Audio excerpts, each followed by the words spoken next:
dialed in to Bucks and Brews, you might hear something you can use. like tips on your cash or tips on the suds. You're gonna want to The use smarts of these because stuff. they know the brews. And they know the Bucks, and they know they can't help the stubborn fucks. So listen up, because shit's not funny. And save yourself some Beer money. Bucks and brews. Bucks and Bucks and brews. brews. Bucks and Brews.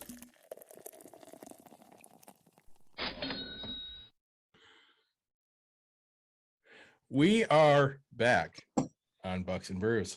So it's been a little while since we've been with you here because instead of me getting sick this time, somebody else got sick. Yeah, I was out for a few weeks and it was not a fun experience. So Are you feeling much better now? compared to where I started, yes. That's a good thing. I say much better compared. So Yeah, well, we talked quite a bit while you were down and it did not sound good. yeah, I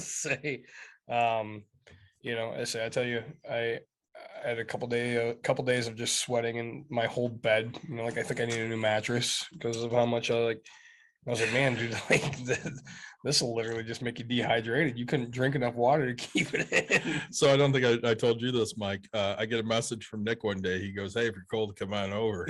It's like swimming in my bed right now, and I'm just sweating my ass off. I went, "No, dude, I'm good, thanks." Yeah. I would text some buddies and I'm like, hey, come cuddle. Say, just want somebody to cuddle. So before we get into tonight's episode, Yeah. Nick, what are you drinking?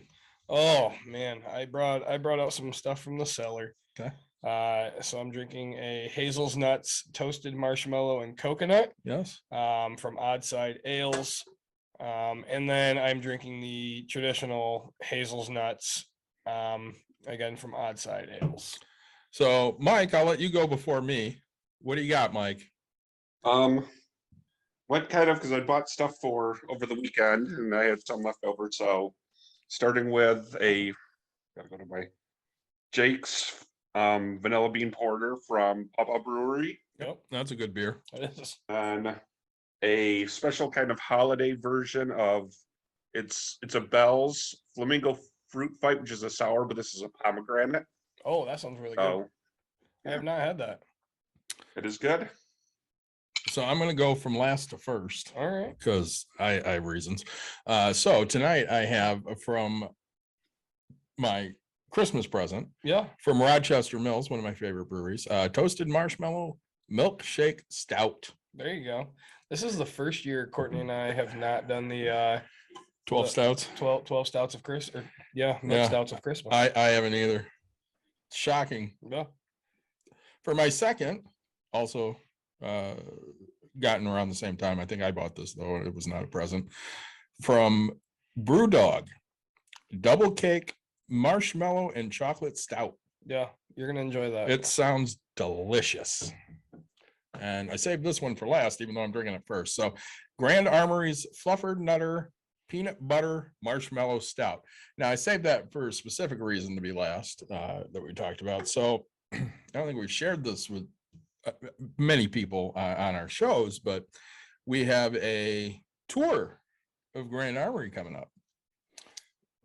It was originally going to be next Tuesday, but some things have come up that next Tuesday is not going to work. So I'm still working out a date with Buck. Buck is the one that invited us up to come. Thank you, Buck. We are always happy to come check out a brewery. Always.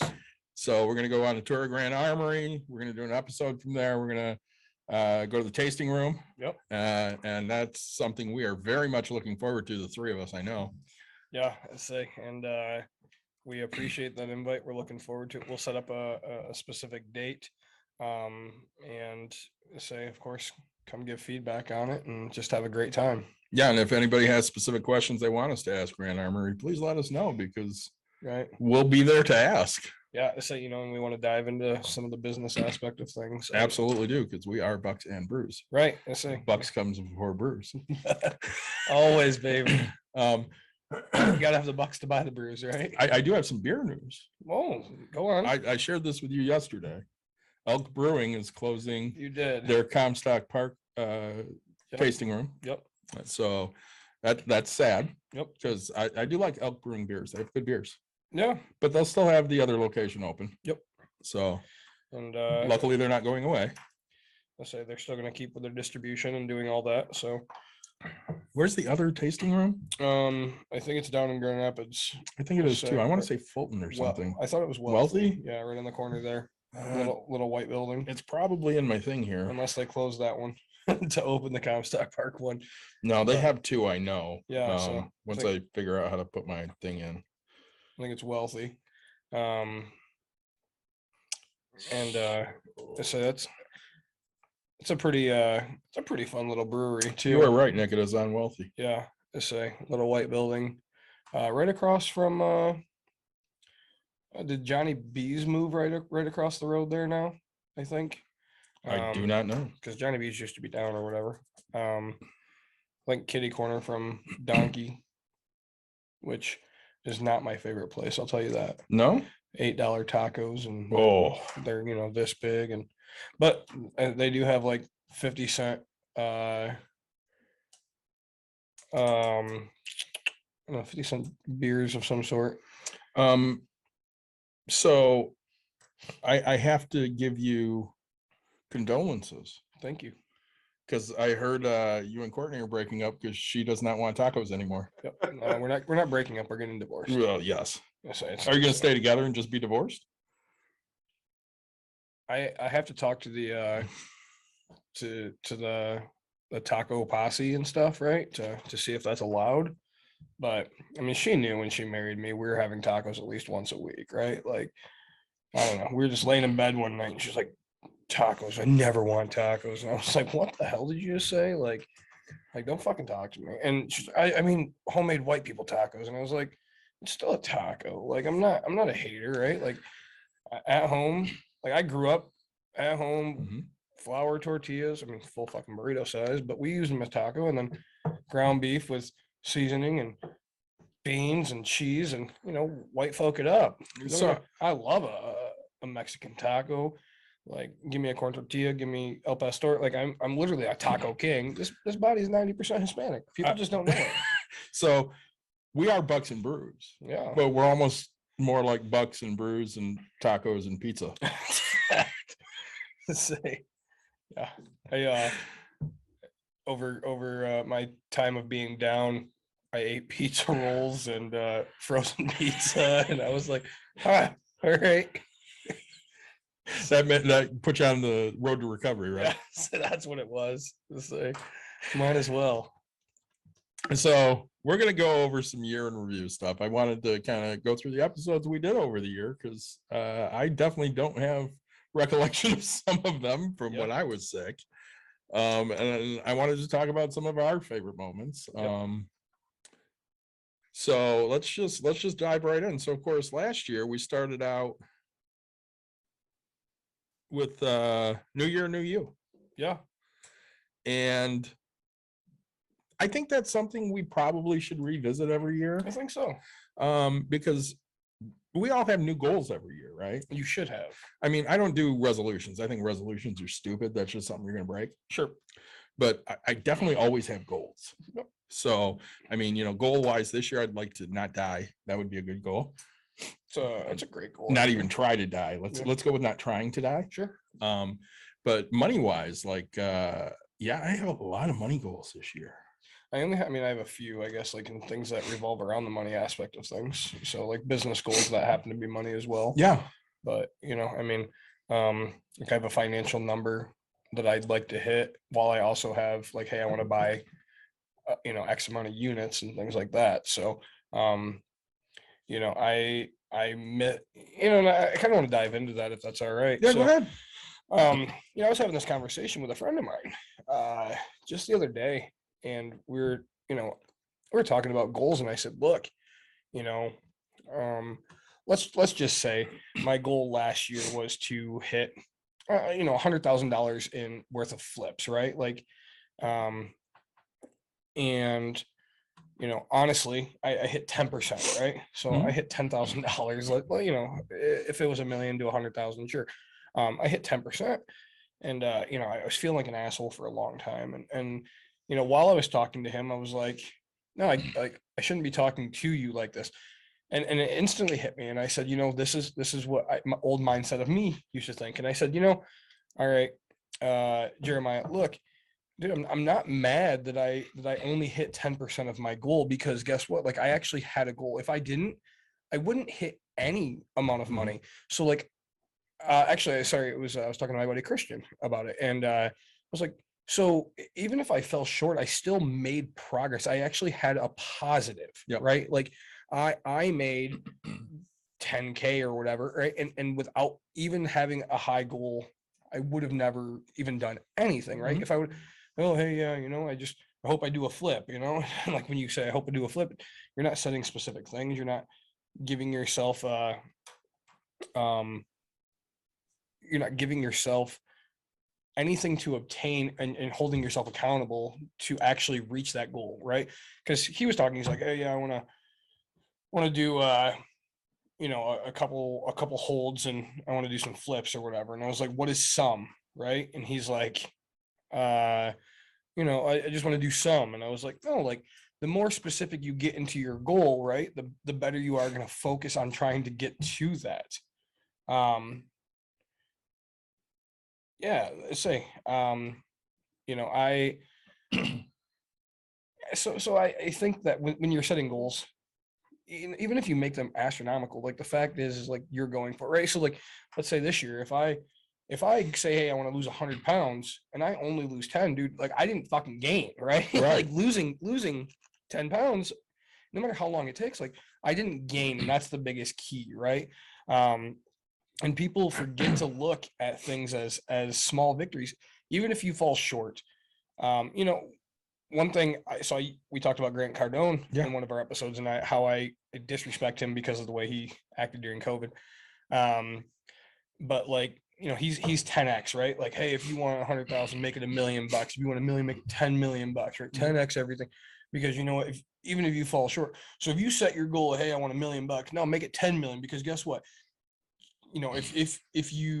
If you only hit 10%, you have $1 million, right? So 10% is failure in your eyes, but you've hit $1 million. Where if you go $1 million and you only hit 10%, you're at $100,000, and you and even if you beat that, so let's say you go 23%, you're 2.3 million, or you've done so much fucking better. So set your, and that's why I used to love that mindset, and I still I like the idea of the mindset, so I still love the mindset. So I'm going to cut in here with breaking news. Yeah. Because we love breaking news here on Bucks and Brews.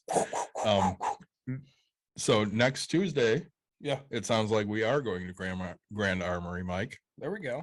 So I just got a message from Buck. Yeah. So thank you, Buck, for letting us know. We will be up there about 3:00. So I think the three of us just might as well ride together. Yeah, I mean, that seems like the smart thing to do. So Michael, meet me at my place and I'll come pick you up. The 18th, 3 p.m. Yeah. Sound good? Yes, I got to get that in my phone. Yeah, do that. So very much looking forward to that. Can't wait to have Buck on the podcast here.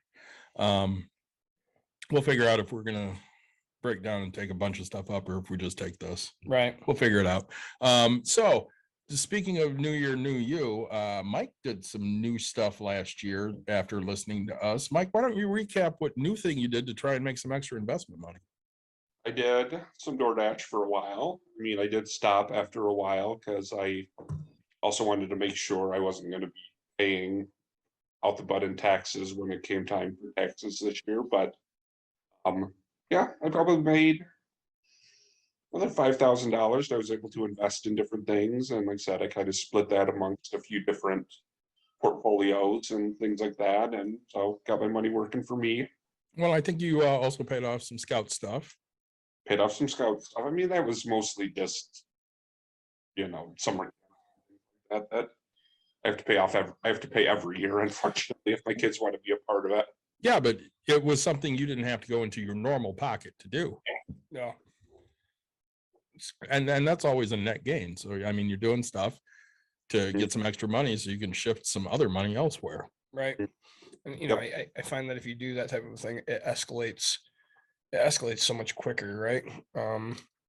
Saying another side story, I was having this conversation with my buddy this morning, and because this was our episode about vacationing, right? And we talked about my wife and I having a vacation fund.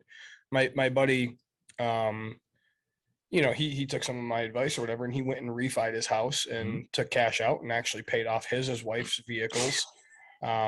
He paid off a couple of debts that they had, and it, this wasn't a massive amount of money. But he refied it into a 15-year mortgage at 2.8%, right? And he was Beautiful. yeah, like it was huge.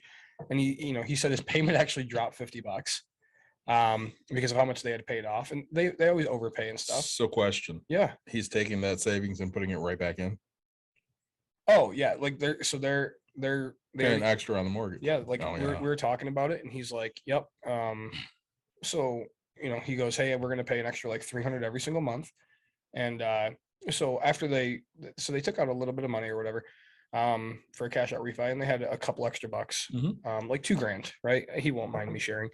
And they had $2,000 after all their debts and stuff like that. And he goes, we just put it into our house fund. Yep. He goes, so we have a bank account to make sure that our mortgage paid. And so then we were talking, and I was like, man, like get that up to 3 to 6 months, whatever you guys are kind of comfortable with, because like right now, like you just told me, hey, like, man, it feels great not to have like this high interest debt and stuff. And I said, dude, you don't need to really get back to that. Like if you have this fund on your house, like think about it, you can build yourself free payment months, right? And I was like, hey, if your mortgage payment is, let's say $1,000 and you have $6,000 saved up, and let's say you want to go buy, or let's say your car goes out, or your quad or your jet ski or whatever, because he has a bunch of toys. Oh yeah, man. I was like, you guys always seem to have that problem when something goes, you just kind of go finance this way. And I was like, you could technically skip your mortgage payment, right? Now, what you would do is you take it out of your, take your mortgage payment, pay it, and you financed over here. That $1,000, let's say it costs to fix something. And I was like, now you're paying an extra $300. You don't have to overpay, right? Like I want you to, but you don't have to. So next month, right, take your $300 that you're overpaying, put it back into that account. The next month's $300 back into that account. The next month, $300. So 3 months, you've almost got yourself back to paid. Yep. Right. And then the next month you take 100, pay it off, get yourself right back to where you want to be. If you have extra money, yeah, okay, beat that 3 months goal. And then you have $200 extra in payments, and you're in month 4 at this point. So, and you're right back to it. So honestly, you've instead of 9 extra, now you have 9 payments of extra money or whatever. And you haven't hurt anything. You like to not, if you don't overpay, you're not hurting anything, right? But like to not pay, that's a thing. Like now to shell out money to interest and stuff. And he goes, yeah, that makes sense. But we were talking about vacation funds, and I was like, honestly, dude, like maybe you guys should think about having another fund set up, because you tend to finance vacations, and you tend to always buy a fucking new toy. And I'm like, maybe just start setting it up so like that way when summer rolls around, you guys just have a little extra money, and you're like, hey, this is perfect. Let's go do this. Let's go finance this. And you'll never notice it because it's such a $25 just adds up, and it takes time, right? Like, and you don't have to finance this thing. So he's like, man, that's it's not a bad idea. We really want to get the house paid. And I was like, look, that's a great goal, but like 15 years, be proud of yourself, because you only have 15. Like you refinance from like 22, let's say, down to 15. Like you're already 7 years ahead of where originally you were going to be. And yes, you've only lived there for, let's say, 3 years, and they paid down the 6 years, or whatever it was. I was like, you did all that. You're still way ahead. Like quit, don't make this your new standard of 15. Like, dude, honestly, even if you take 15 and turn it into 14, dude, you've done much better. Now, awesome. If you take it, because his goal is to get it paid off in 10 years. And I was like, dude, even if you miss your fucking goal, and that goes back to this, even if you miss your goal of getting it in 10 years, to have it in 11, to have it in 13, you're saving money. Dude, you've made it. Like you've done very, very well. Again, you guaranteed yourself with this 15 that you took off seven guaranteed years. So I know with me, like I refinanced my house last year with Rob, which of course they sold it to Chase. Yep. Even though they don't sell a lot of their loans, they sold mine. Yeah, all mine are with Chase now. So, which are from Rob, right? Yeah. So, anyways, my goal was to pay it off before the 10-year mark, Yeah. which of course would make it like January of 31. Okay. Now my new goal is to pay it off before December of 28. Okay. And at this point, I'm on track to do that. It's huge. And of course, this between now and next March, I Mhm. have so many things that are falling off of my list of things I have to pay. Yeah. Like the last thing will be Dawn's Tiguan. Yeah. And that's next March. Sure. So, you know, I have other things that I financed for, you know, like I got a new sofa. Sure. So I got 12 months, no interest. Yep. Well, that falls off in August. So I you know, that's an extra $118 a month at that point. I had a couple business credit cards that'll pay off in April. So that's an extra $528 in April. Mhm. So, I mean, you know, I have this extra money I can start throwing at things, Yeah. you know. My card just paid off. So I have an extra $300 there. I can start throwing at things. Yep. So I just keep looking at, okay, well, I'm going to start paying these things down quicker now because I don't have these other bills that were, you know, taking $1,200-$1,300 out of my budget every month. Yeah. So you're a little older than me, right? You're 10 Only a years, year or two. you're 10 years older, right? I mean, I think I'm 11 years older. you're 44? I'm 44. I was born in 77. Yeah, I was so- born in 88. Yeah, 33. So, all right, now tell me, Yes. and this is the thing. This is what I want people to understand. All right. Hang on a sec.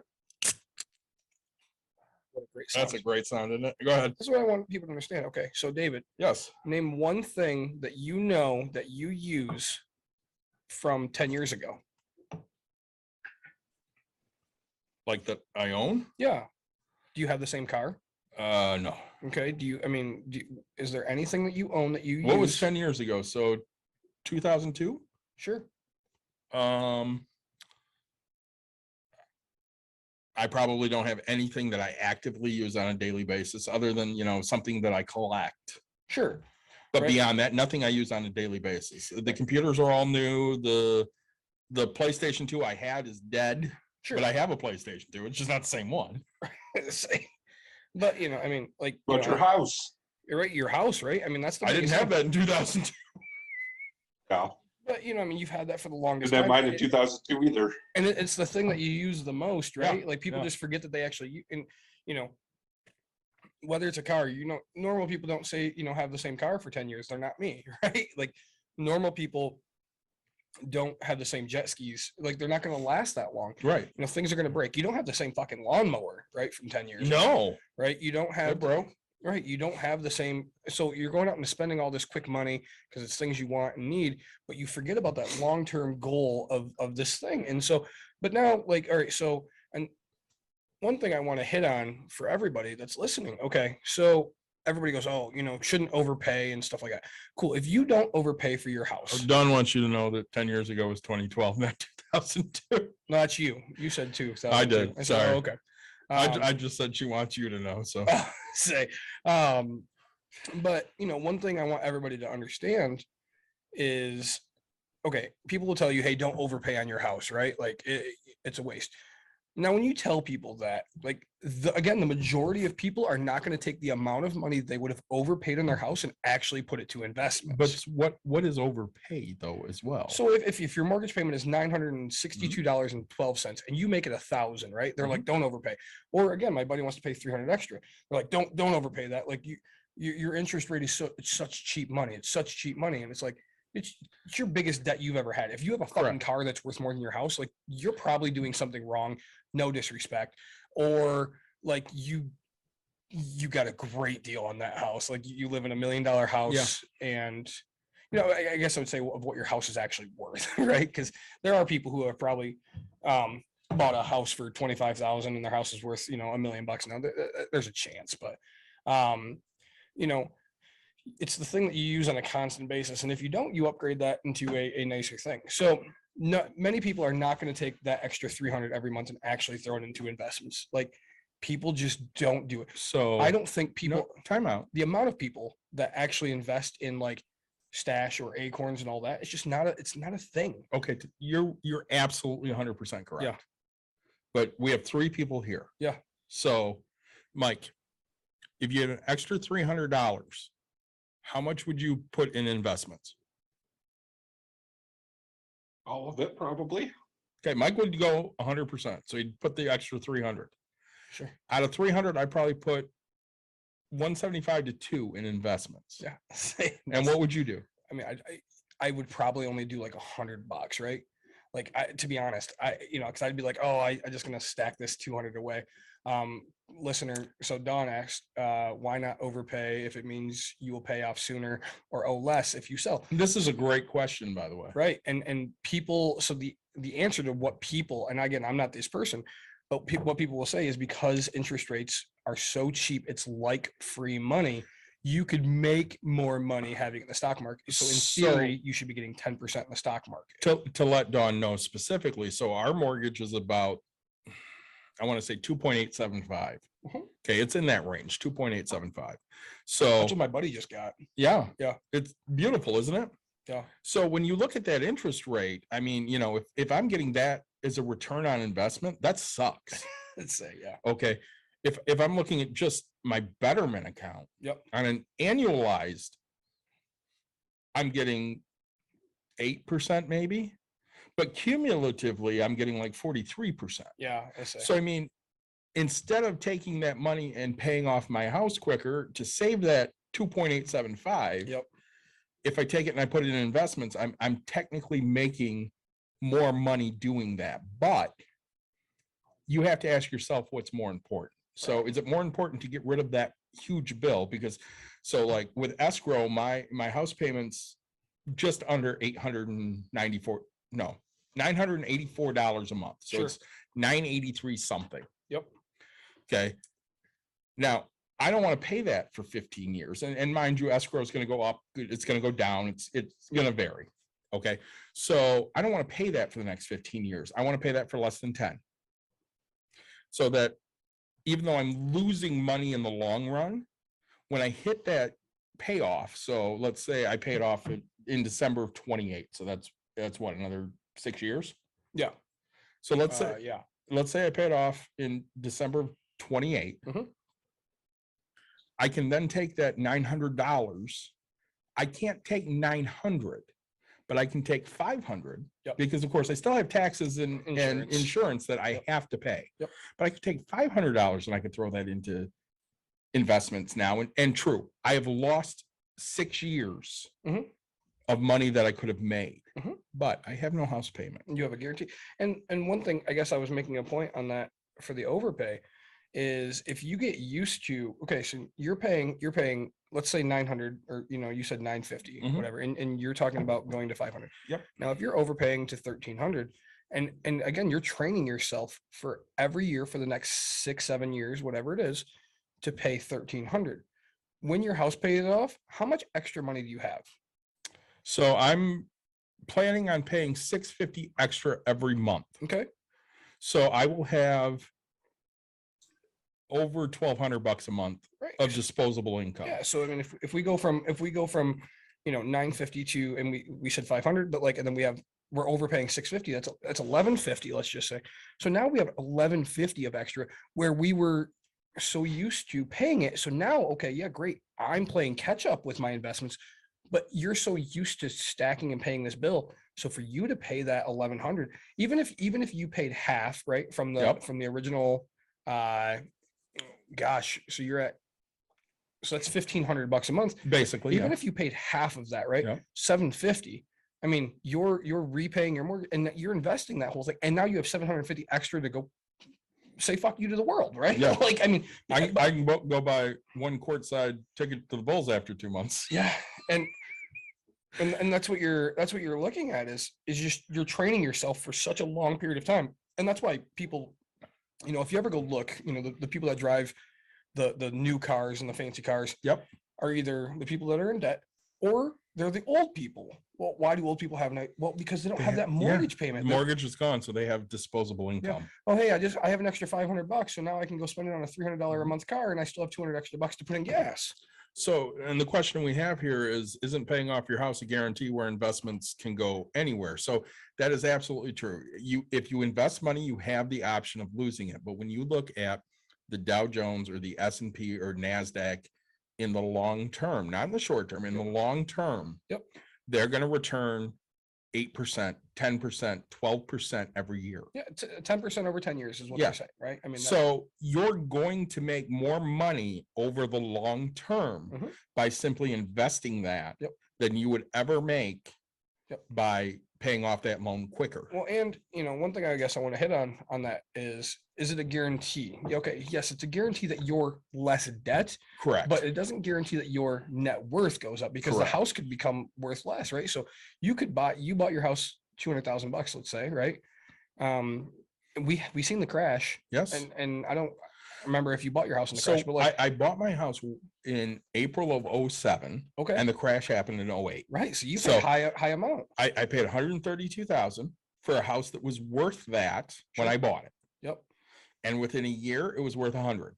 sure. So I was $30,000 underwater. I wish I would have bought every fucking house in that neighborhood. Don't you? Oh my gosh, like that because your neighborhood's $250,000 house Yeah, neighborhood. the cheap ones. Yeah, I mean, like, I told you without questioning, I could sell mine for 250 right now. so yeah, we have so much about that. I was looking to buy an 8-unit today, so I called a guy, and he's like, "Oh, I didn't realize how much the market's up, blah blah." He's like, "I want 100,000 a unit," and I was like, "You want $800,000 for your?" He's like, I was like, and so I didn't even try. Like, I was like, "Hey, this isn't going to be for me." And then he kind of kept talking, and I was like, "Look, if you wouldn't mind, like, if you actually sell your 8-unit for 800,000, like, please let me know because I actually own one not far from you." And really, like, I never thought about selling one of my 8 units, but like, dude, if I'm literally gonna more than double my money, I'd be stupid not to at this point, right? And I was like, I can 1031 into something big. So of course we keep getting follow-ups. I love this because mind you, I'm now having the conversation that my wife and I should have at home together This is awesome. on the podcast, which National radio. mind you, we're international. People listen to us from all over. We are. So mind you, this is a great conversation to have. I love the question. Yeah. So the question is, why pay off the house sooner when that extra could be invested? And she's confused by that. So Oh, that was sorry. go ahead. I wrote it down. So we were talking about Yeah. return on investment. Correct. You said those words. Yes. So return on investment, ROI, return on investment. So if you invest $1, Mhm. okay, and we said that your interest rate right now is 2.87. Yes. So you invest $1, Mhm. and then technically you're paying, 2 cents or 2.87 cents on that dollar that you've Yes. borrowed. Let's just, because we like whole Three. numbers, 3 cents. 3 cents. Yes. So for every dollar that you have, you're paying 3. But like, So you're paying $1.03. Yep. So now let's say that you're getting that as interest, right? Mhm. Because we have a 3% like Michigan accounts, right? Yes. Yeah. So for every dollar that we have in there, we get 3 cents. And so when you invest in paying off 3 cents, right? Or so if you're getting 3 cents on your return, if you're borrowing money at 3%, Mhm. and you can go to the stock market and theoretically make the average of 10%, Yes. you have a 7-cent difference, Yes. right, on every single dollar. So why would you not overpay? People would overpay and put their investments out into the investments because they're making 7 cents on every single dollar versus what they're borrowing, right? Well, of course, she's asking specifically why we would want to pay this off quicker with the low interest rate that we have, Yep. instead of taking that extra money and putting it into investments. And the easiest way to answer that is you have to understand what type of person you are dealing with. Okay, so I'm 44 years old. Mhm. I'll be 45 in July, so 6 months. Yep. My biggest goal right now is to be debt free. Mhm. Okay. The only real debt I have is $96,000 I owe on a home. Are you really going to pay yours off in 6 years? Yeah. That's not really a fair bet. We should have fun and see who can pay it off first, but that's not fair. Well, I mean, you could. I have enough money. Yeah, like, you I mean, could. so like I could just instantly win no matter what happens. You could, yes. But But I'm looking at it going, I want that bill gone. yeah, of course. Okay. Because it's $900 every month. Yep. And, over 12 months, that's $9,600. It sounds really weird. Yeah. is I'm actually scared for Is that my right? 12 times 9, is that right? 9,600? Yeah. Mike, no 12 What? times 9, 12 times 9, what is it? 108. 108. Okay. See, Beat ya. mind you, my brain should work like that, but ever Yeah. since the sepsis, it just doesn't work. So anybody that's listening, my sepsis has effed up my head and his COVID has effed up his. Yeah. So we are not If what I- we should be. If I interrupt, it's just because I know that if I don't, You're going to forget it in I'll 2 I'll seconds. forget, Yes, I'll same with forget me. what I'm doing. Yep. So that's why I have to get it out, or I have to write it down, because like I wrote overpay and I forgot what it was about. And I was So like, what ROI. times 12 is 96? Is it 8? 8 times 12, 96? Yeah. Yeah. Okay.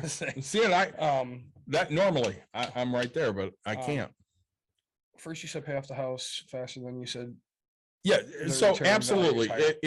If I took that extra $600, Dawn, and I put it into our investments, Yep. we would make more money in the long run. In theory, you would make more money in the long Mm. run. Yes. But what I want to do is get that paid off as quickly as possible so that I don't have to worry about that $900 every month. That's 100% it. So it's a personal worry. Correct. Right. People like you, me, and Mike, right? We don't enjoy the debt aspect of things. Mm-mm. We've all taken on the debt for the houses and stuff like that. But right, just peace of mind is worth more. Peace of mind to me is worth more than my 7 cents per dollar. Should it be in a financial world? Technically, not really. But again, Mike said he would do every dollar. You said you would do, 175. 2/3 of it or Right. so. Yeah. Pretty much. And I said I would only do a third of it. Right. Right. Because, I just know my natural, because like, again, I would just hoard my money into a savings account that does nothing. Because that's what I like. I don't say this because whatever, I say it because it's what the fuck I do. We know right? what Like, type of investors like, we are. it's an actual thing. Yes. Like right now, if I told you how much money I had in my bank account, 900% of the people that are listening to us would go, "You're fucking stupid. Like, why do you have that amount of cash?" And it's just literally personal stuff. It's, do I have other investments? Yes. Are they doing well? Oh, you could be making so much more. Look, the difference to me of $7 million net worth and $8.2 million net worth is, in my head, it doesn't fucking matter. Like, I know that I'm going to do the best that I want to and the best that I can in my ability. I will have a shit ton of money.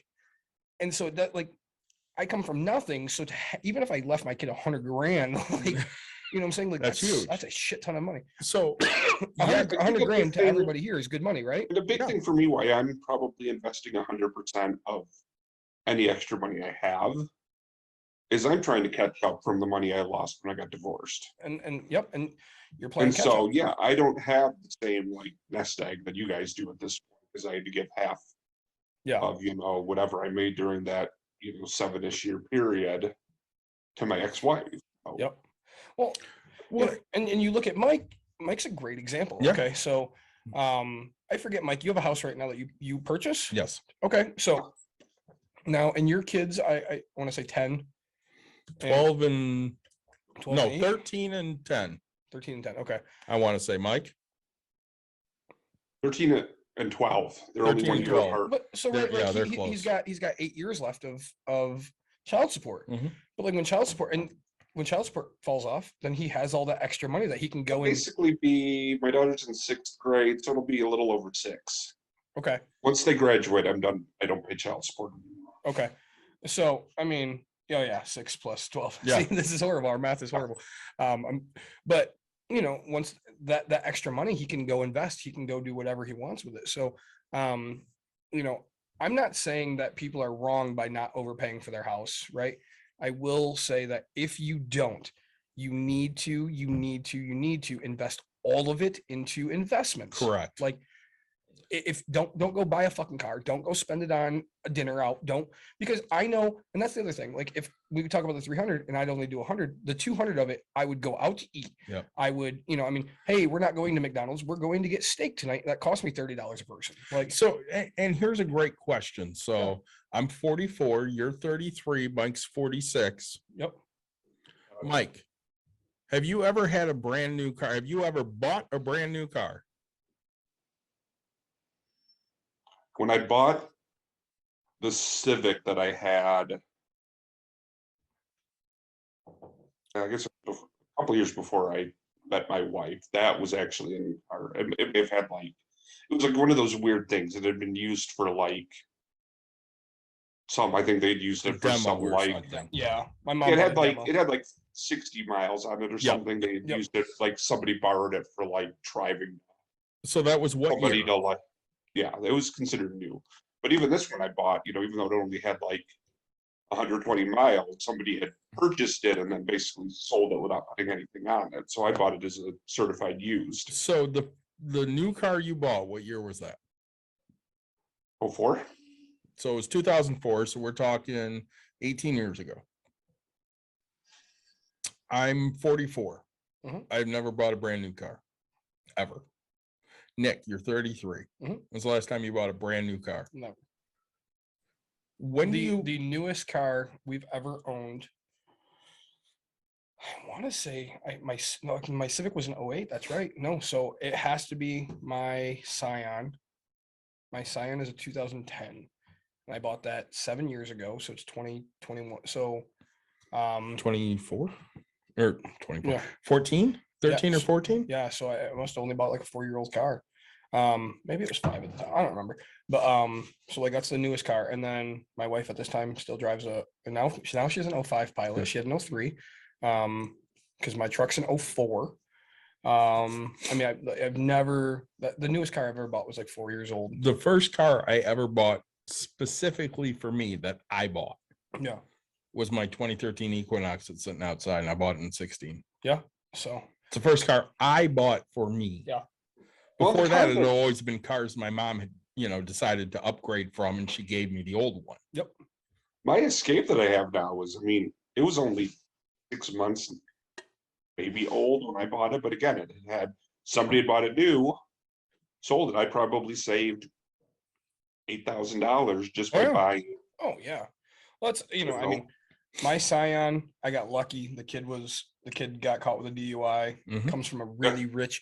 It's like a story that you can only make up. Yeah. But Daddy owned a company. They had 5 numbered cars down in their basement of this business. Yeah. Like they're all plated. Mine's a plated, right? Mine's one of 2,000 ever created. But originally, when the car came out, it was $27,000 or $25,000. I don't remember. The kid, I had some road rash on my rims, and I picked it up for $6,300, and it had 33,000 miles on it. Right? I wasn't not going to buy this. Oh, absolutely. So, and it's lasted me, and the only thing I've ever done to it is tires and brakes.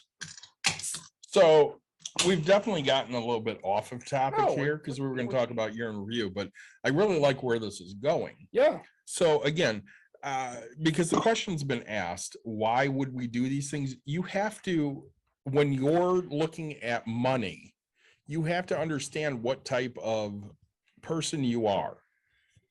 Yeah. So for me, I'm always the type of person that, because I've had debt in the past, because I filed bankruptcy at one point in life, I don't want debt. Right. It scares you. It does. It Right, scares the hell out of me. because you know that if anything, and that's okay. So if I only owed Mhm. 10K, Yep. right, which is about the price of a car, right? Like, Yeah. for somebody like me, or Yeah. you, Yeah. right? If I had 10K, I don't think I'd overpay for my house too much, right? It's kind of those are like numbers where I can go work side little jobs and Mhm. stuff like that. Now, if I lose my job or you lose your job, Yeah. you can't pay for that house. So I guess I don't want to be in debt or owe money on something that I can't easily get myself out of. Yes. And for 100 grand, or your case 96, I think I owe 76 on my house currently. Okay, yes. Do I have $76,000 in cash? Yes, I do. Okay, right. But I don't want to take that and spend it and have nothing, right? Right. Like, so the faster I can get that thing paid off, and trust me, the day that I had the amount of money in my bank account to pay my house off, That was a great day. probably like top 5 greatest financial moments I can remember in my life. Oh yeah. I remember getting the first $100 in my account. I remember getting the first $1,000 in my account, right? Seeing that extra zero. I remember $10,000, right? Like, those were really big milestones for me. I remember hitting 100 grand. Like, I'm not gonna lie to people. I remember like that was an awesome feeling. Yep. Like it was so cool.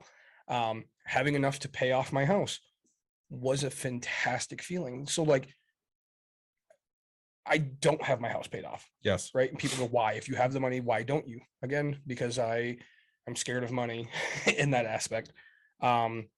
You know, and why are you paying 3% interest if you can get out of it? Well, you know, I also have $50 million in real estate debt. So, but really in the end, all I care about is my house. Yeah. You know, if I lost all the rest of it, it would suck. But really in the end, that's fine with me. So I think really it's that personal feeling of knowing, oh shit, I can't come up with $80,000, you know, $96,000. I can't do it today, tomorrow. So I want to get that down as quick as possible to where I have a feasible number, you know, because honestly, here, you know, granted, what's your car worth? I could probably sell it for $7,000-8,000. $7,000-8,000. Okay. Yep. So now if you owed $7,000-8,000 in your house, you lost your job tomorrow, would you sell your car? If I needed to, yeah, Right. sure. So like, right. Because you want to get to that point where you have enough money, even if it's worth like all your stuff that's in your house, just to sell it, just to make sure you kept that house. Right. Well, and again, I work from home. Yeah. So I have to have my home. Yeah. Well, I mean, I'm saying if you didn't, right, if you lost the job, like, you know, for other people that are out there. But even if I lost my job, I work from home. I'm not willing to go into an office again. Right. So, yes, I'm doing my interview from my couch, please. And I'm not turning on the camera because I am not wearing pants. Right. So, you know, like, I guess it's just really that feeling that I can't do it without giving up everything I've ever really worked for. Yes. Right. Like, you know, I know, you know, I say this to people all the time. I'm like, look, you know, if you looked at all the stuff that you owned, you know, all your autograph things, everything, Yes. would you sell it all to pay your house off? If I had to, yeah. Right. If you had to, but you don't have to. So I like don't have to, so so- I'm not. So that's why people don't, Correct. you know, people don't have to pay their house off. They don't have to do these things. But the financially smart thing, in our opinion, is right. Get that thing kind of lowered, right? Or I'll give both sides credit, or invest every effing dime. But again, we know that you wouldn't, because you'd go get autographs, and you don't invest every dime right now. I don't, Like- because I buy stuff. Right. We're all drinking beer right now. We are, and it's not cheap beer. Right. And it's all beer. We're not buying Pabst Blue Ribbon. I mean, you are, but we're not. My brother bought it for me for Christmas. I know. So 99 pack. I got 90 to go. somebody's drinking Pabst Blue Ribbon, but it's not Mike or I. But even at that, like, you know, if you look at life, all you need is, you know, electric, gas, stuff like that. You need some type of food, right? Very, very cheap, like ramen and a head of lettuce, Yep. like to healthy wise. Yeah, we did an episode on Right. cheap meals. But like, right, so you just need the bare minimum, and then you should be investing every single dime. Like, Yeah. I'm not talking about like, oh, hey, you know, no, don't use your car to go anywhere that you don't absolutely need to. Don't do anything like, you're not buying bats, you're not buying a Yeah. fucking visor hat, you're not buying this hat. Like, we're not buying t-shirts to promote our business, right? Yes, you need clothes, but you don't need, you know, you could go get the 25 cents, right? You would live the minimalist lifestyle you possibly could. I need to send Buck a message right now to find out what kind of what size shirt What he size wears. shirt wears? Yeah, I say. Right. So like that's just the idea. So to me, if you're not investing every single dime, you're still living somewhat of a life. Good, live somewhat of a life and pay your damn house off. So, Mike, are you overpaying for your house? Yeah, it doesn't equate to much. It's maybe close to about 100 per month. Well, that's a crap ton compared to a lot of people. Trust me. Yeah. Like, you say it doesn't equate, but it really does. I don't think- I think my interest rate when I bought it was still only about, actually no, it probably was a little higher. It was probably close to 4. Sure. I have the highest interest rate of all of us. I want you to know that. I'm sure you do, because you do not refinance while this. I'm 4 1/4 right now. Yeah, I was 3.75 before I refied. Yeah. And say it's weird because I think my primary residence is my highest interest rate. All of my investments are much lower. I totally believe Well, it. except for like land contracts, right? I mean, I have. I'm debating looking into a refi and seeing what it would benefit me So- with. while we're talking about that right now, I just got a message that said, should Mike refinance? Mike, I will send you Rob's number and you should send him a message. Well, so actually, it's funny because I just talked to Rob this morning because I was talking to my buddy who refied his house. I don't think it's honestly worth it for Mike to refi. You don't think so? No, Rob from this morning, 15-year is at 3.375 to 3.5% right now. I'm at 30, so even if it's the same. Yeah.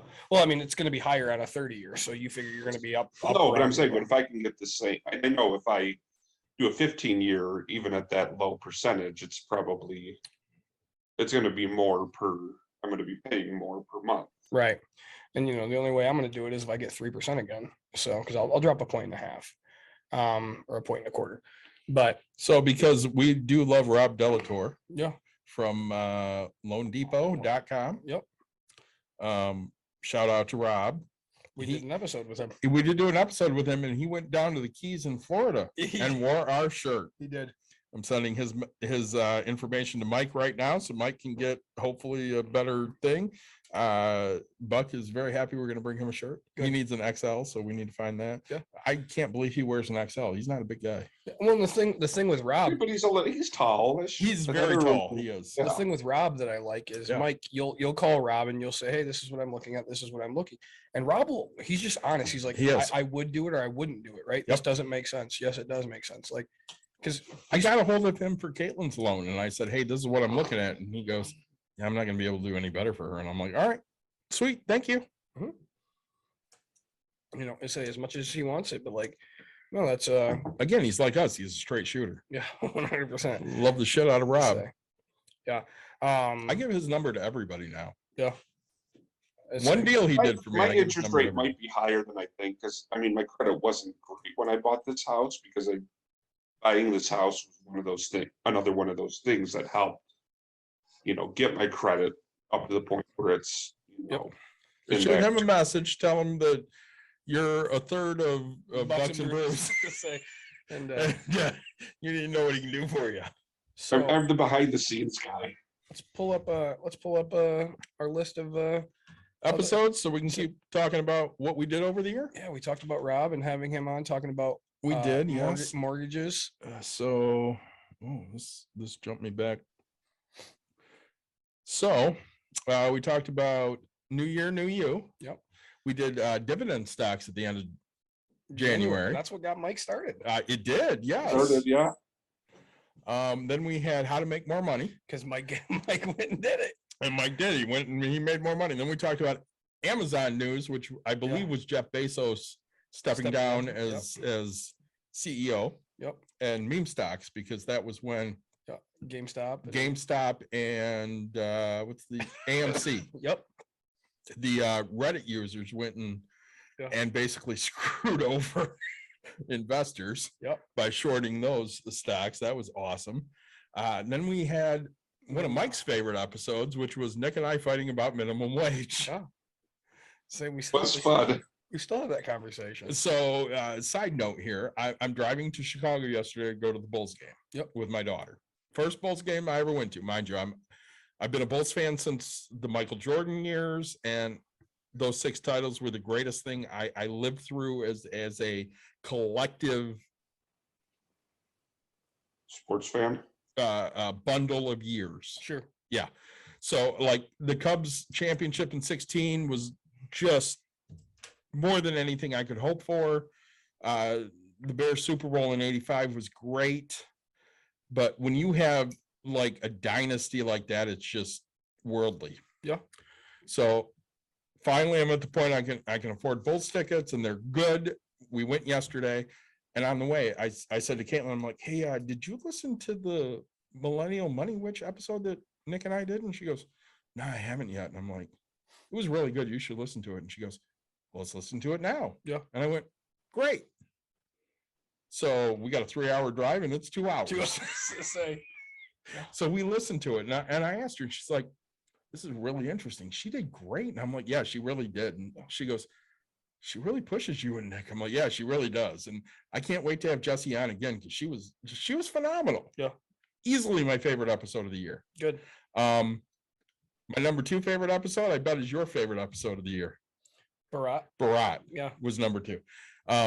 Number 3, we might have the same number 3, and we'll get to that in a minute. So after minimum wage, we talked to a relative of yours. Yeah, my cousin. Yeah. On owning a Subway franchise. Yep. That was eye-opening because we sat there, you and I complained specifically about the fact they got rid of roast beef and we only ordered the Subway Club. Yeah. And I sent you a text, I don't know, 6 weeks ago. And what did I say, Nick? They got roast beef back. They got roast beef back, and now there's a Subway Club again. So I want to say it here right now. Bucks and Brews is the reason there is a Subway Club. You're welcome. You are definitely welcome. Yeah. So after that one, we went to a poor person's mindset and the fear of investing, which, again, I think that's something that a lot of people, especially a lot of listeners of ours, have issues with. Not necessarily having the poor person's mindset, but definitely the fear of investing. Well, you look at Dawn, and I mean, the question that she asked was, why would you pay for your house, or like why would you invest here instead of this? And yes. People are so scared. She said, or I think you had said it where it was, hey, you can lose money at any point, right? Yeah. Like, yes, you can lose money investing, right? And that scares people. They don't want to lose money. They don't, nobody gets in their head the fact of history, because history doesn't always, history, they say, always repeats itself, but like, doesn't have it, when it repeats itself, nobody wants to feel the 08. Right. Nobody wants to feel, hey, my stock, or my 401 just went from $1 million to $300,000, right? Which does happen. I mean, it's a scary thing. Like you're sitting on cloud Part nine. of it too is you never hear the success stories of investing. No. You hear the horror stories of investing. You hear Bernie Madoff's of the Ponzi schemes. People lost a ton of money, and you hear people investing in companies like Enron that were basically cheating. Yep. Like that. Well, again, even if we go, let's say 5 years ago, Mike, did you sit there and look at your money 5 years and go and say, oh yeah, I should be investing because I'm going to retire? Or did you go, man, I need to make sure I have enough money so that, food's on the table and I'm taking care of the things I need to, and we can take a vacation? 5 years ago, it was I was about halfway between. I was in the needing to make sure I had enough money to live, but also knowing I wanted to eventually retire. Right. And looking back 5 years ago, for me, I'm 39. I'm sitting there going, yeah, retirement's an option now, but I need to make sure I'm paying for the things I need to pay for right now. Well, and I think that's a big key is, when you look at it, to invest in a 401k is very scary, right? Oh, absolutely. I can't 401k, IRA, anything. I can't touch that money until 59 and a half, right? Like, so as a 21-year-old, now 33 years old, like that's still 20 some years away, where I can barely pay for the things I want to do now. I don't want to put money away that I can't touch. Like, to have money that you can't touch scares the shit out of me. So and Ashley's a great example. We had Ashley on, we talked about, her paying off things. Yep.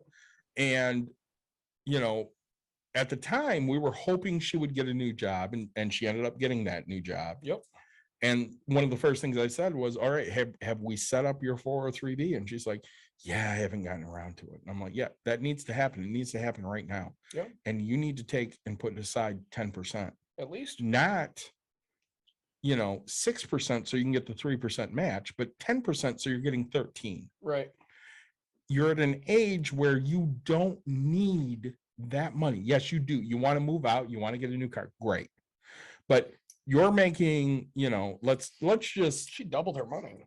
yeah, let's just say you're making $10 an hour more, but you're working, 25 hours more a week. You have extra here to draw from. And we're super ugly. It's probably because I'm loud. Yeah. So So I'll move back a little bit. So Dawn brings up a great point here while we're talking about that. She said, stupid thing is that a lot of people who wouldn't want to lose money are the same people that are going to casinos hoping to get lucky, and their chances are better if they just invested instead of gambling. So Nick's a gambler. but I see, yeah. Yeah, I like to gamble on sports, Yeah. but again, you have a gambling mentality, Oh, yes. so you don't seek that out necessarily, On occasion. but it's I'm not a very- constant. But I'm very responsible with it. Correct. And same with me. I look at it and I'm like, ooh, if I put $5 on this, Yeah. I could win 3. But if I parlay it with this, and this, I could win 50. Yeah. And sometimes I'm like, yeah, it's worth the $5 for me to try and parlay that to win 50. Yep. And sometimes I'm like, yeah, fuck it. I'll take the $3. So we didn't hit anything. Huh. Am I still super echoey like this? Yeah. I don't hear you so- being echoey. You do? I don't. Oh, I'm still. So we must be echoing on Twitch. We must be echoing on Twitch. How's that, Don? A little better. So, anyways, But but the problem with gambling, is I put $25 down on blackjack. I win $25 right then and there. correct. Right. Slot machines.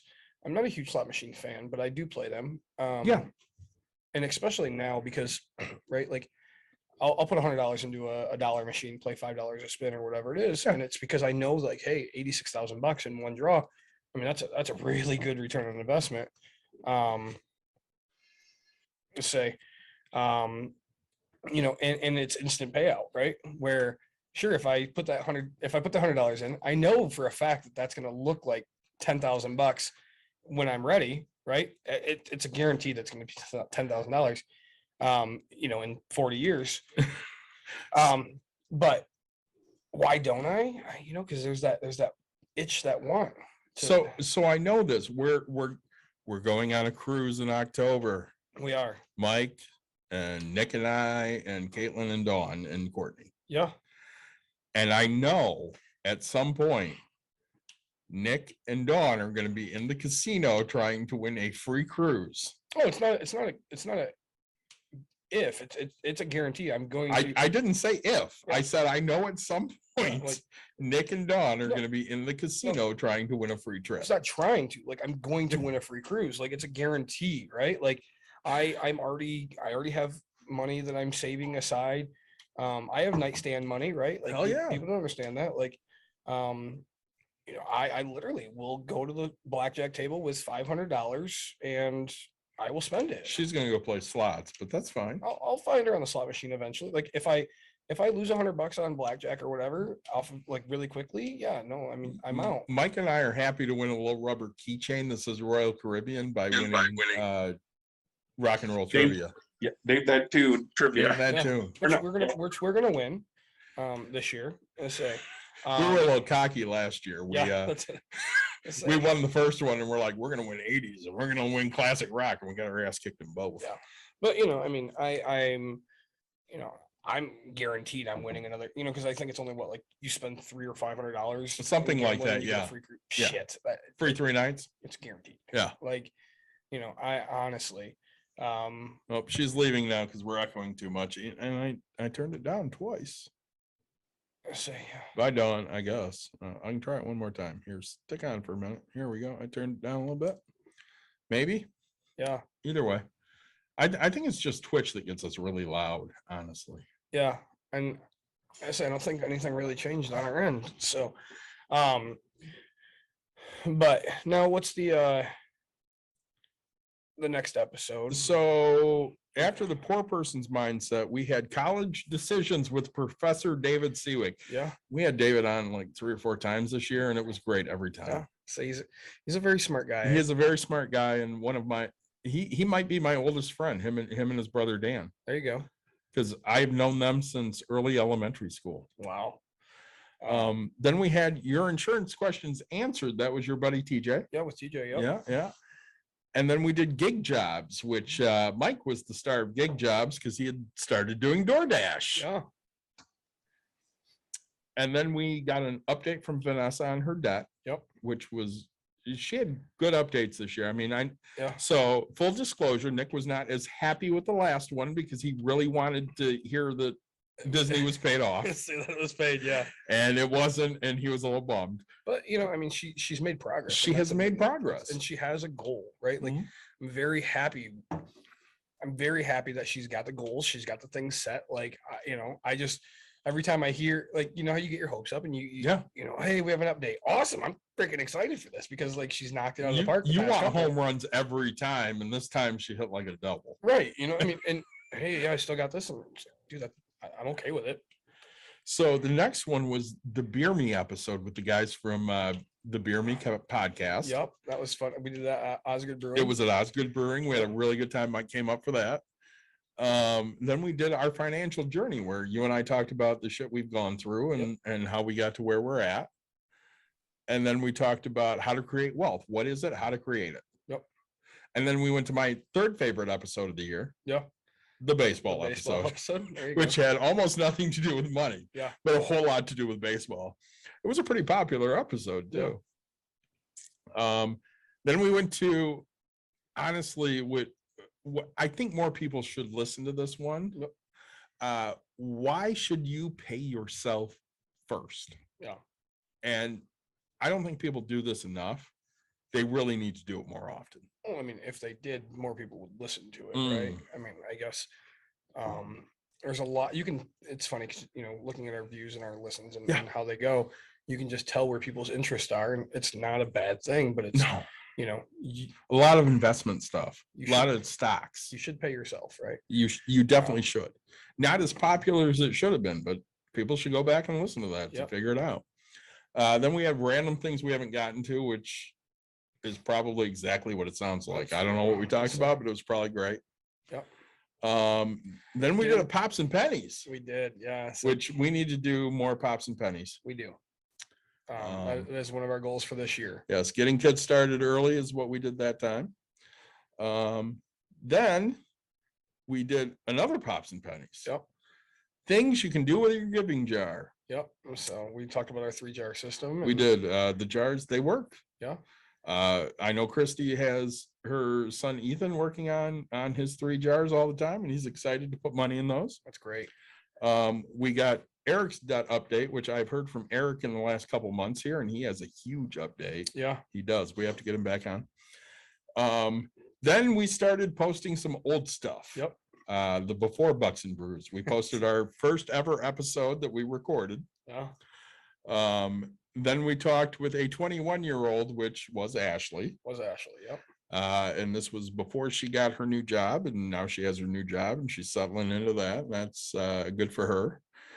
We had a couple more, 3 more before Bucks and Brews that we posted, which was getting money now, credit cards, and reactions. No, that was a Bucks and Brews. Sorry. Reactions to businesses that support social causes. We had Betty's pages on. Yep, that was a good episode. That was a really good episode. So Nicole's going to come on again. Okay. We're going to have Nicole, Dawn, who owns Break Room Therapy, and then Gavin and possibly Deanna, who owns Tardy's Collector's Quarter. And on Friday, they open Tardy's Underground in Allegan. Oh, really? Good for They them. do. They have opened a new location. Good for them. Mike and I will be going to check that out on Friday. Thanks for ruining that surprise. Sorry. And honestly, Jesse DeSilva, Yep. is going to be on the Millennial Money Witch because we're going to discuss, because 2 of them are millennials and one of them is a Gen Xer who said, fuck it, we don't like regular corporate business anymore. We're going to go do our own stuff. Yeah. So I honestly think that's going to be a great episode. So that'll be coming up hopefully next month or 2. Yep. Finding a rental deal and knowing it's a deal. This was one of Nick's special. Yeah. Because Nick is very passionate about rentals and real estate investing. We had a couple before Bucks and Brews, good habits and bad habits. Yep. We were going to do 1 episode on that way back in the day before Bucks and Brews, and it ended up being 2 episodes because we couldn't shut up. We can't ever. Another Nick special, looking to buy a fixer-upper. Yep. Then we did our anniversary show, not the anniversary of Bucks and Brews, mind you, but the anniversary of the first time we hit record. Yeah. Say. Yeah. Then one of our very popular episodes, which I do not have any recollection of because I was really, really sick. Yeah, day trading. Day trading in individual stocks. Yep. Um, So don't worry, I carried us on that one. you definitely did. And then a couple of weeks later, when I thought I wasn't dying, right before I went back into the hospital, we had what's been going on in the last month to discuss why we hadn't done anything in 2 weeks. Yep. And then I had a Vanessa update while Nick was on vacation. Yeah, I see. When I decided I wasn't going to die anymore and I was going to try and live a normal life. Nick came back. This would be late July, and we did What is a Living Wage? Yeah, which is I say different for both you and I. Definitely is. The beginning of August, we talked about current financial news because there was a lot of stuff going on, and we just kind of wanted to hit what was up. Mhm. And then we did not meet again until the end of August because we had a lot of stuff going on. And again, we just did updates on stuff that was going on. Yeah. So it was quick hits on a lot of different financial stuff.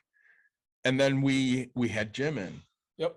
Because we wanted to talk about sign-on, retention, and referral bonuses and whether they were worth it. And that was a couple weeks after. I really enjoyed that episode. I did as well. I was fully in we thought I couldn't drink. Yep. So Jim and I both drank tea while Nick had a beer or two. Yeah, I'm gonna say just because you can't doesn't mean I Very, can't. very true story. Yep. And then a week later, we had Mackenzie in. And we talked to her on what it's like to struggle as a 19-year-old, and Nick about lost his shit. Oh yeah, I say I do remember almost losing my shit on this girl. That would go with the but I just kind of want to hang out. Right. What are you doing? I'm just kind of hanging out. Just yeah, I say money's a struggle, but I'm doing nothing. Nothing to help myself. I'd sent her a message a couple months ago. I'm like, hey, we're gonna have a part-time position open with Dawn's business, and she goes, "No, I got a job, coach." I'm like, "Good for you." Yeah. There you go.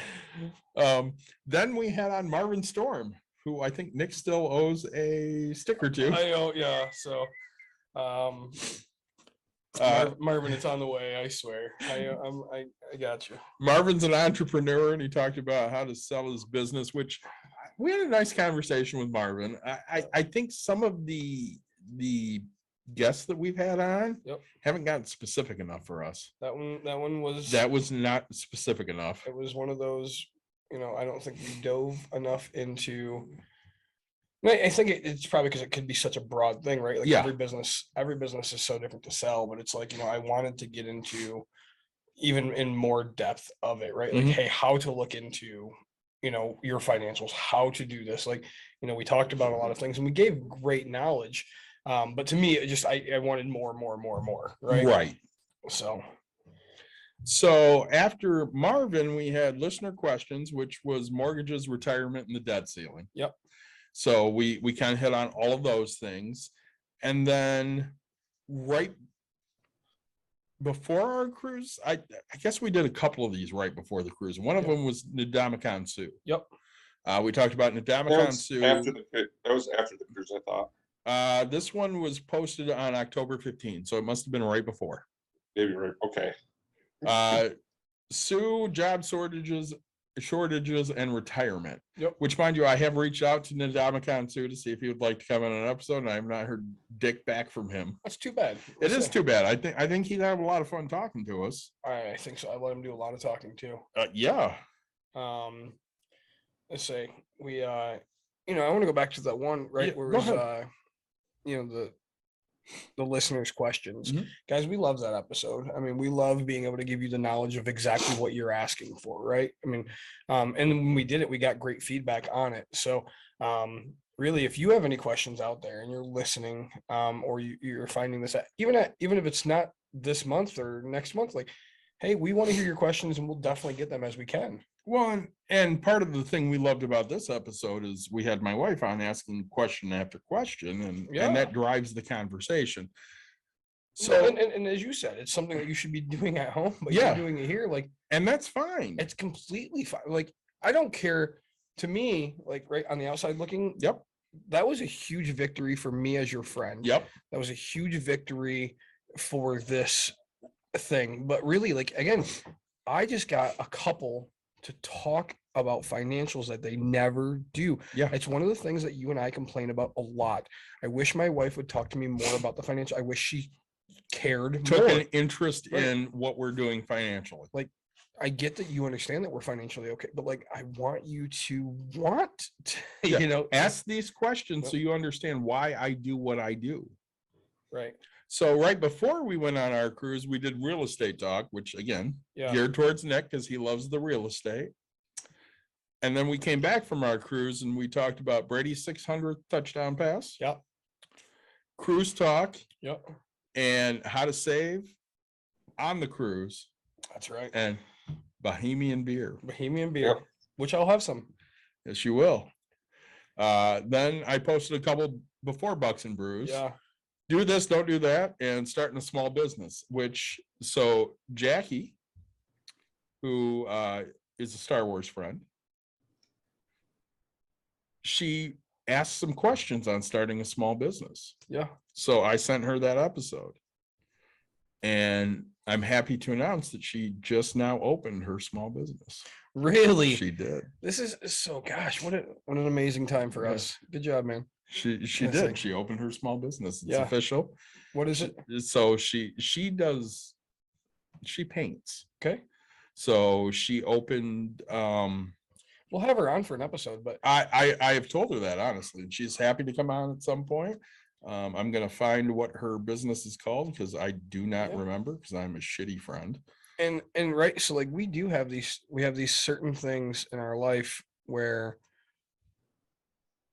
we love to take recognition for the things that we've done, right? And because we love that feedback. We do. Mike, one of our biggest things for David and I is like the fact that you went out and got this extra thing after we did a dividend thing, and you're like, hey, this is where I want to invest. Like, to us, that's freaking huge, man. You know, to you, you're like, hey, I did it because of this. And to see our words actually get put to some type of use is just amazing to me. So you keep talking while I'm looking for those. Say, Mike, did you have a favorite episode by chance? I mean, it's mixed. I enjoyed the divorce episode just because, I was a bit more involved in that one than I think I have been in previous ones. Sure. I really enjoyed the baseball one. Yeah. Say, yeah, that was a fun Saturday Like morning. I said, the It minimum was. wage one with the two of you fighting was hilarious. No, and I think to me, I don't know. I really enjoy every episode and what they offer and the different things that go with it. I love having guests that bring us knowledge. We talked about Jesse and we talked about Barat. The fact that somebody put a valuation on all of the forest that are out there, right? Like, just blows my mind, right? You get paid, Bridge. right? A bridge, I mean, to me, that's and right. And he's running a business from a different country, right? He has 0 employees here. So Jackie's business is the Arbor Witch, WYTCH LLC. Yeah, there we go. So check that out. Jackie has her new business. It's official as of yesterday. Nice. She'll be selling her art, and then she has some other ideas to do. And I told her that we would love to have her on at some point to talk about how it was opening her own business, and she is more than happy to do that at some point. Yeah, So that'll be awesome. that'd be huge. So then we had Caitlin on, Okay. budgeting after a work absence, Yep.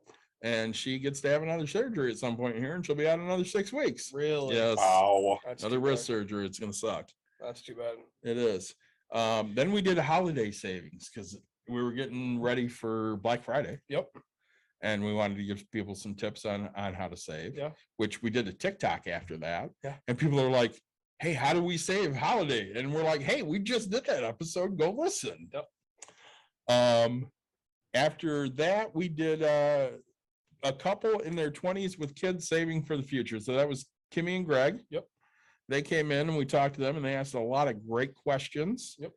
She keeps sending me messages. She's like, hey, we just opened up Betterment. Hey, we just did this. Hey, we just did that. That's I'm like, amazing. this is awesome. Yeah, it's amazing. So she'd really like to come on again with Greg a little later when the kids are in bed. Okay. So that they have more time to talk. Then we had what Mike talked about, divorce finances and questions, which he came up and helped with because out of the three of us, he is the only divorcee. You have the most experience, my man. Way to go. Nailed it. Then we had Anthony Pierre on, Yeah, and we talked to him. He ended up going to jail for a while. which was really fun because you enjoyed this episode. I did enjoy this episode. I, on the other hand, Did was not as much. right. You know, and it's nothing against him. I like him. I like his story. Yeah. You But- want more specifics. And I've sat Yeah. through so many by my program because Yes. we give free knowledge, right? We do. Yes. Is there a point that we hope to offer some stuff that you have to pay for? Sure. Yes, right? Like You can right now join our Patreon and you get to watch all of our live TikToks that we do. there you go. Right. It's $1 a month. Right. Which is fantastic. Yeah. You know, we're not out, but like with the real estate things, I've just listened to so many Yeah. of these things and I'm like, oh man, it's another pitch. But to you, like, and it was funny to get your It input on was. it because you're like, oh man, that sounds great. Like I'd like to see it. And I was like, huh. You know, but it's because you have zero knowledge. I've game, never been right? through Like, any of that stuff. I have like because I'm not old enough for Carlton Sheets, but that's all you hear about. Yeah. Especially when you go to these real estate. I'm not Carlton Sheets trying to pitch you on stuff. And I was like, yeah, I don't fucking know who that is. And congrats, maybe like, but you know he did a fucking huge great job because everybody talks about it, right? So It's like every magician or comedian Yeah. standing up, their first line out of their mouth, right? Hi, I'd like to thank you all for coming to my Amway presentation. And it's like, everybody starts with that damn joke. And it's like, all right, cool. So you've been through it enough. You're like, it's not funny after the millionth time. Like, so we did talk about having Anthony back on. Do you remember why? because he was getting everything started. Yeah, but what was he specifically doing? I don't know. Oh, he started. He was trying to come out with a game. Yeah, game. Yeah, which was huge. Yeah, and you and I love games. We were both very excited. Like Yeah. that was one thing that made it like even I was like, oh, now I'm game for this. When his game comes out, if his game comes out, we are totally having him back on to talk about his fucking game. 'Cause Yeah. we love games. And that's something I'll let him pitch. right? Yeah. Like, hey, buy into it, right? Because it's something that isn't normal. So then we had your favorite episode, Barat. I really enjoyed that episode. Barat was great. That's my second favorite episode. Then we had my favorite, which was the Millennial Money Witch, Yep. Jessie. Yep. She was phenomenal. We went 2 hours with her and we could have gone 4. Oh yeah. Let's say, and you know, one thing I will tell anybody, David, you and I do not agree upon a lot of things. No. Mike's favorite episodes are us arguing. Mhm. One thing I will say though is, right, like you and I, we've never gotten into I'm getting the fuck out of this room. Like I can't stand you. Right. We have educated conversations. Yes. Yes, we'll get heated and we'll laugh and do because like both of us are like, we're not going to calm down, but we're both very respectful in our conversation. We both have valid points and we both understand that, hey, there is two sides. You don't think my side is valid at all. I think your side is stupid too. It's like, you guys see that? Mine wasn't valid. His is stupid. It's like, But when we look at it, Yeah. I mean, literally all we have to ask is this. You want to go do karate in the garage? yup, Do we just become best friends? yup. So So I mean, stupid shit like that. I mean, we're right there. that's it. Like, you know, I'm personally like excited about that type of a thing. Because she had a great conversation with us, right? She, you know, I gave her, especially my side of things. You agreed with her a heck of a lot more. Very educated Yes. advice from her. Right. You know, her thought of minimum wage is $25 an hour. And I like, yes, I agree with some of the things that she said, but I also disagree. Like there's so many other routes that you can go and people want this quick fix. And I'm really about this long-term, right, change forever. Because like, again, my thought is if you go to 15, if you go to 25, right, everything is going to go up, everything, and you're just going to be back to the same fucking problem. They'll fix the problem, right? Like, I don't want, you know, Well, one of you the hear things- from contractors. One of the things you said in that episode was probably the thing that struck with me the most. If you want to make these changes, it has to be the collective doing it. It has to be the entire nation. Yeah. It can't be, oh, I don't like that. So, I own XYZ company and we're going to pay $18 an hour. Right. Dan Price is a great example. So Dan Price is like, fuck this. We're going to pay $70,000 to everybody. I don't know why everybody doesn't do this, because this is what it's done for our business. It's grown us exponentially. Mhm. And everybody else is like, yeah, fuck that. I don't want to pay that because I'm the CEO and I want to get a $15 million bonus. And if I pay them 70,000 instead of 30, I'm not getting a $15 million bonus. So fuck them. Well, and we look at Seattle, right? First place to do $15 minimum wage. Or Yep. whatever. And right, like we can feel the effects over here and stuff like that. But there's already other places that average wage was already above 15. But like, it didn't change that area, right? Like, I mean, I wish we could say it did, but it didn't. They were some of the biggest riot areas, right? I mean, I personally think that it takes the nation to figure everything out, and you can't do that, especially with the split mindset of people. So our last new episode was Jesse, the Millennial Money Witch, and then Nick got sick. Yep. So we posted some before Bucks and Brews. We had Dave Ramsey's plan and our thoughts, which were Nick's like, yeah, some of Ramsey stuff's okay. It works. It doesn't work. Fine, whatever. Yep. And mine was fuck Dave Ramsey. I'm going to say that again. Fuck Dave Ramsey. I'm not a fan, and I never have been, and I don't think I ever will be. After that, we posted how investments work. Yep.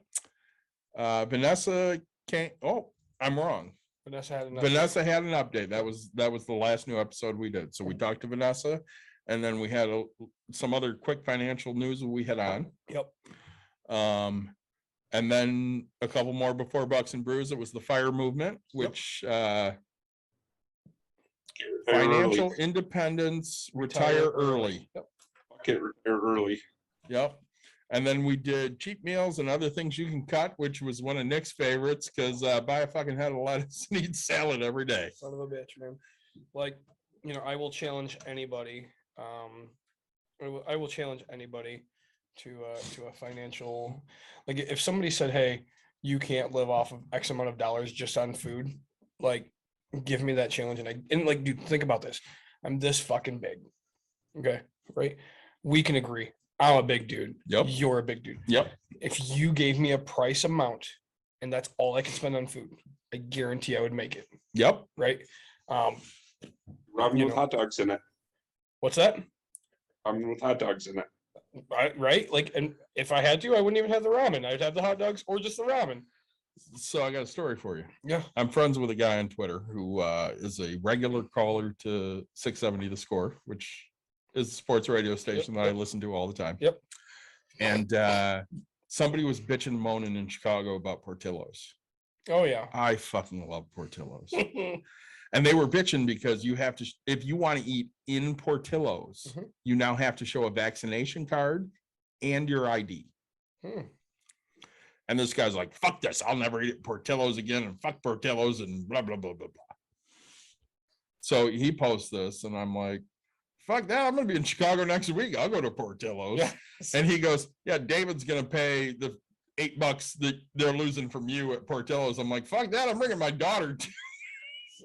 So I went yesterday and I sent him a message while I'm sitting in Portillo's eating my hot dog. And I said, just so you know, my daughter and I spent $15 at Portillo's today. And he tweeted it back up. He's like, fuck you, John.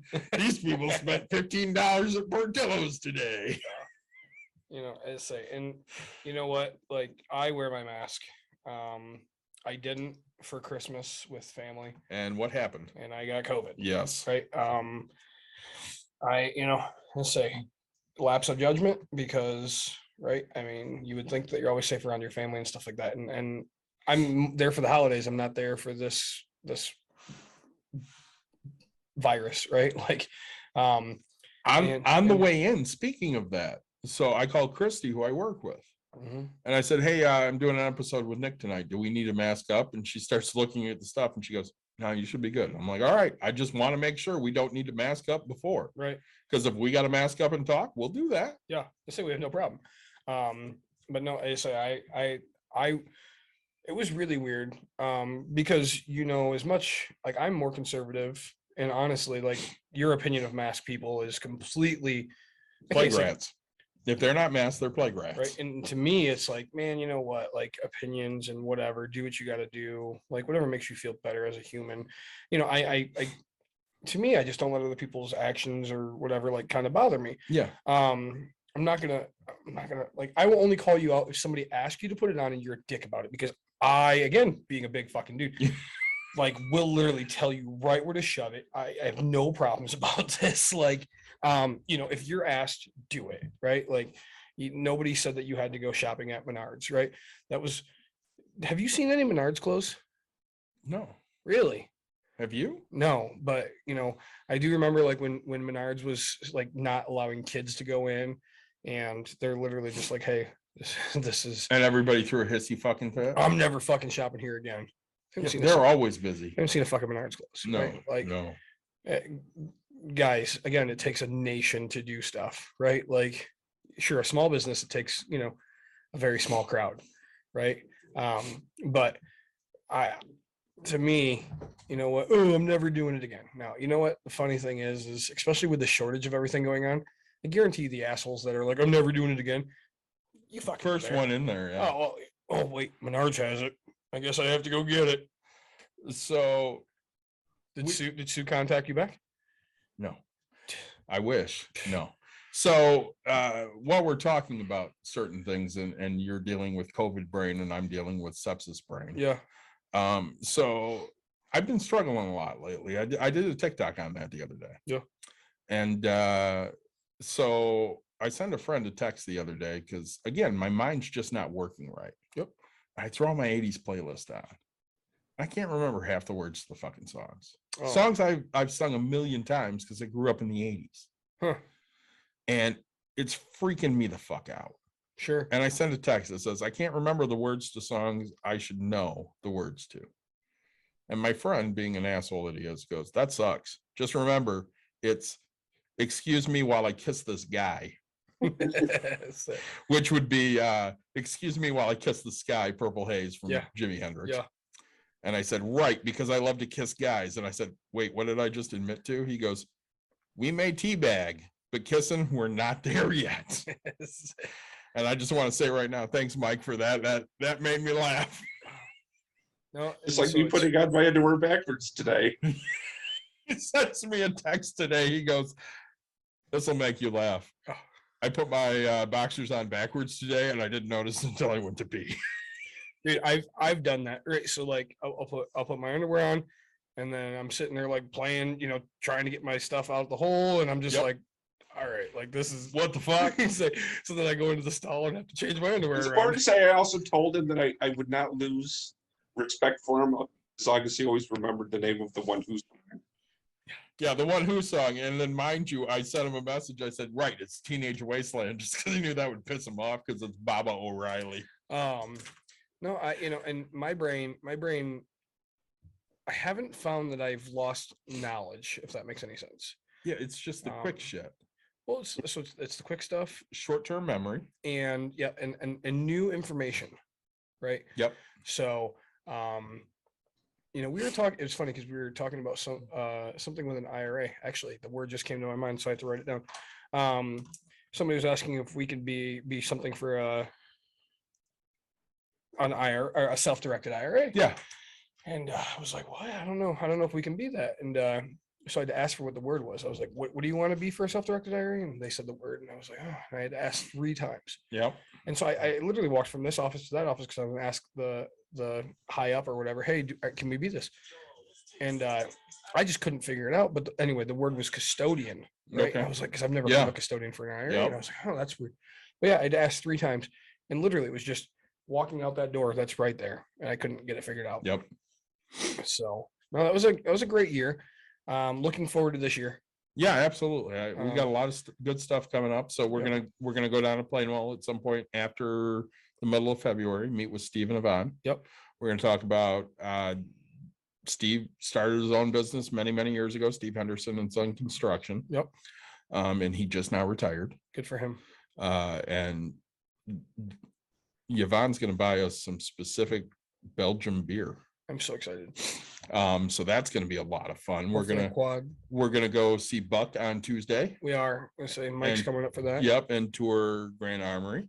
I was gonna go when you see Steve, because I like Steve. Yes, you are. And then honestly, guys, if you have ideas for episodes, if you have questions, please hit us up, because we love to do that stuff. Guy I used to play football with has his own podcast. It's called POFU, Okay. the power of fuck you. Okay. He loves talking finances, Yeah, that's and he really started pushing it today. And I said, yeah, we should do something together. So I hope to be able to set that up. Yep. And we'll be on TikTok every now and then. Go hop on there and see what bullshit we're talking about. yeah. Nick, what did you think of your outside beers? Say they aged pretty well.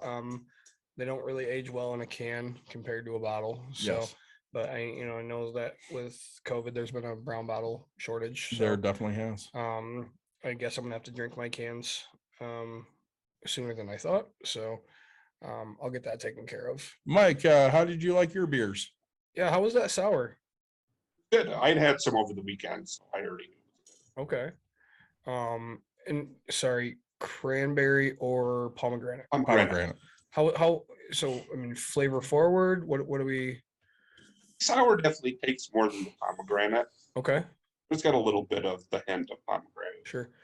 I went to Adesanya Mead Yes. in Granville. I really like those guys, Mike and Sawyer. We Great, should do an episode there. We Mike should. loves mead. great brewers. Excuse me, vintners, but they do beer, so Yeah. brewers as well. And I had a dessert wine. It was a raspberry chocolate or I don't remember, but it was a good dessert wine. And wow, it might have been cherry, but it was some, and the fruit was just so forward. Mhm. It was, you don't get that normally out of things. So I really enjoyed myself.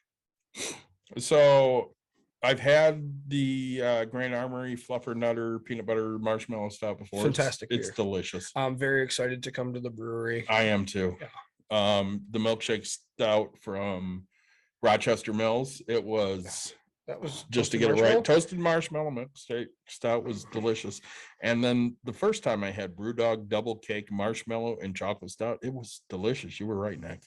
Yeah.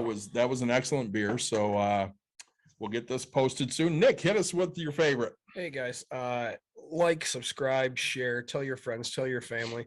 We really appreciate everything that you guys do for us and giving us feedback and giving us updates on the reactions and interactions that we have with you guys. Again, this past year was fantastic. Sorry we've been gone for a little bit. Our goal this year is to make it a little bit better of a consistency. Yeah, we definitely want to hit some consistency. And if you find us around, we usually have stickers or something on us. Hit us up and we'll give you some swag, and you can rep Bucks and Brews, because Yeah. we love to see our logo out there. It was at the United Center on full display, second row last night. Second row, baby, right on national TV. Hell yeah. So thanks for joining us, and we will have our next episode from Grand Armory. So you guys can look forward to that. There you go.